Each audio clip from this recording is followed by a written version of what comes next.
Most people are not dating each other. They're dating performances. That's the real problem with modern dating. Because when people sit across from each other on a date, they're usually not showing you who they really are. They're showing you their representative, the polished version, the curated version, the version designed to be chosen. And honestly, that's understandable. Everybody wants to be liked. Everybody wants to make a good first impression. But the problem is relationships are not built on first impressions. They're built on patterns, consistency, character, emotional stability, discipline, how somebody behaves when life stops being exciting. And that's why so many people are shocked later, because the person they married is not the same person they dated. Not necessarily because they were lying, but because dating itself encourages performance. Think about it. A lot of dates are basically controlled environments. Nice restaurant, good outfit, prepared conversations, best behavior, perfect lighting, carefully selected photos, carefully selected words. But real life is not a controlled environment. Real life is pressure, bills, stress, fatigue, disappointment, career problems, family problems, unexpected setbacks, responsibility. That's when you meet the real person. And most people are not choosing partners based on who someone is under pressure. They're choosing based on chemistry under ideal conditions.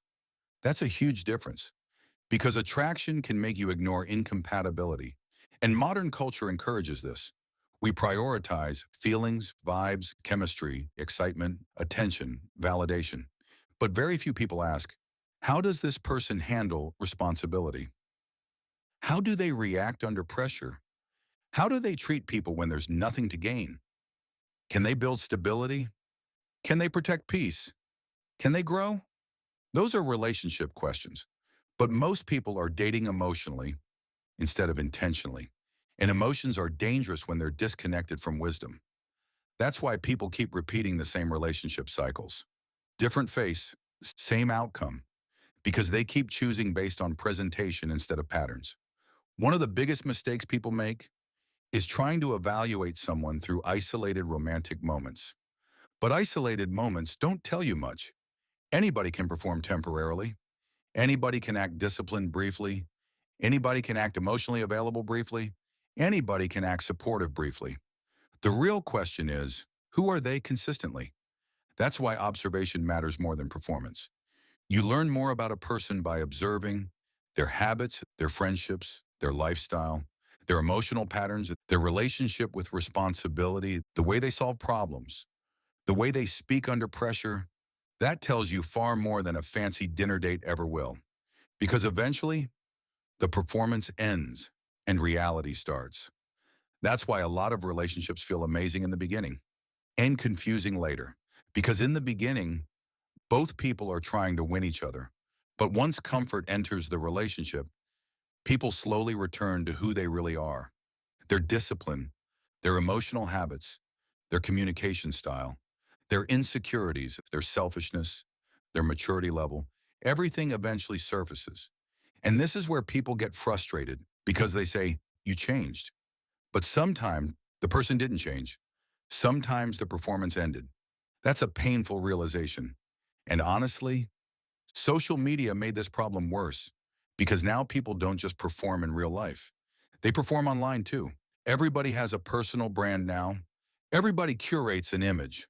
Everybody knows how to say the right things. Everybody knows how to look emotionally intelligent online. But real character is not revealed through words. It's revealed through consistency. And consistency is hard to fake long term. That's why intentional people move differently in relationships. They stop being impressed by surface level attraction alone. They stop confusing excitement with compatibility. They stop letting temporary emotions make permanent decisions. Because they understand something most people learn too late. The wrong relationship can throw your entire life off course. Your peace, your finances, your discipline, your focus, your future, everything. People underestimate how much the person beside you affects your direction. A peaceful relationship can multiply your life.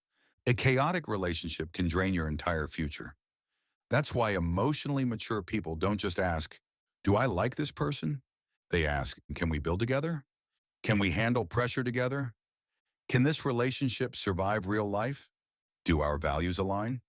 Does this person bring peace or confusion? Those are adult questions.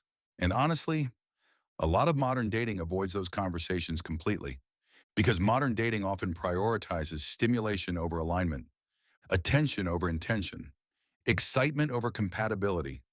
That's why so many people end up emotionally attached before they've actually evaluated the person properly.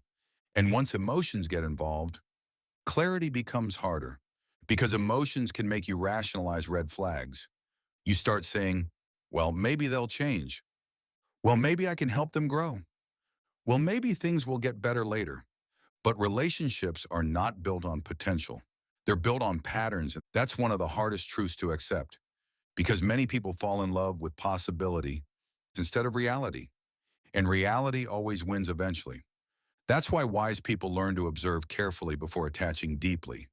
Not because they're cold, not because they're cynical, but because they understand how expensive the wrong decision can become, especially emotionally, especially spiritually, especially financially, especially long term. And this applies to both men and women, because this is bigger than gender. This is about intentional living. The quality of your life is heavily connected to the quality of the people you allow closest to you. And modern dating culture rarely teaches people how to evaluate character deeply. It teaches people how to attract, how to impress, how to market themselves. But attracting someone and building a healthy life with someone are completely different skills. That's why many people are successful at dating, but unsuccessful at relationships.